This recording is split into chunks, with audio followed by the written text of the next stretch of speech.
I hope everyone is having a fantastic Monday so far today. I hope you had a great weekend.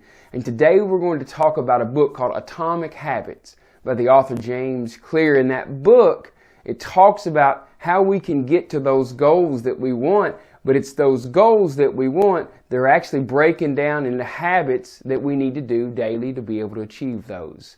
And he talks about several different things throughout this book. It's a fantastic book. And one of the things he talks about is a guy that wanted to lose a bunch of weight and successfully did. But what he had him do is he had him every morning, he had him drive to the gym when he first began. He had him drive to the gym. He would get out of his car. He would stay only just a very few minutes in the gym. He would get back in his car and drive home. And you think, well, man, that is a wasted trip to the gym. But what he tried to do is to get him to be a person of commitment, to get him to be a person that takes those habits and takes that time to be able to do that. Then he becomes a gym person. Then he becomes somebody that goes to the gym and does his work because he has put that in his schedule.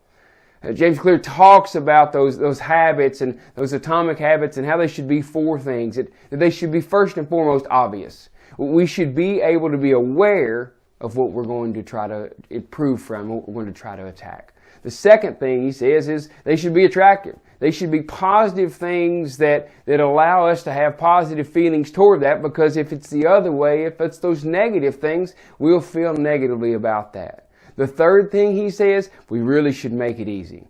And that's where technology really can come in with our smartphone, with using the calendar, with using the reminder, with using those things that as it pops up and you say, you know what, we're going to do that because this said I'm going to do it. One of the things he talks about is kind of having a rule that whatever day that was, no snooze button. So no hitting that snooze button for those extra 9 minutes. And that just becomes part of what you do. So he talks about some of those habits. And the fourth thing he talks about is making that satisfying, making that good habit satisfying, making those things that you do be steps in the direction of working towards your goal. He mentions this great quote by Voltaire, that great is the enemy of good.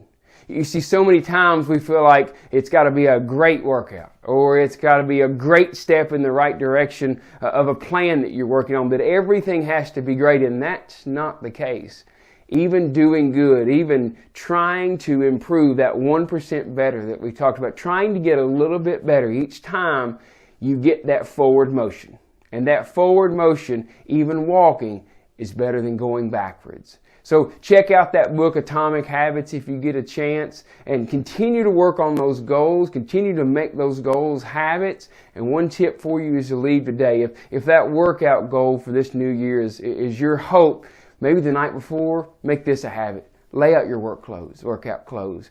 Lay out those things that you're going to need so that the first thing when you get up in the morning, you're not going to think, okay, I got to go find this and I've got to go find that. Make that little step there, and hopefully that'll help you achieve what you want to do. We hope you have a great rest of the week, and we'll see you next Monday.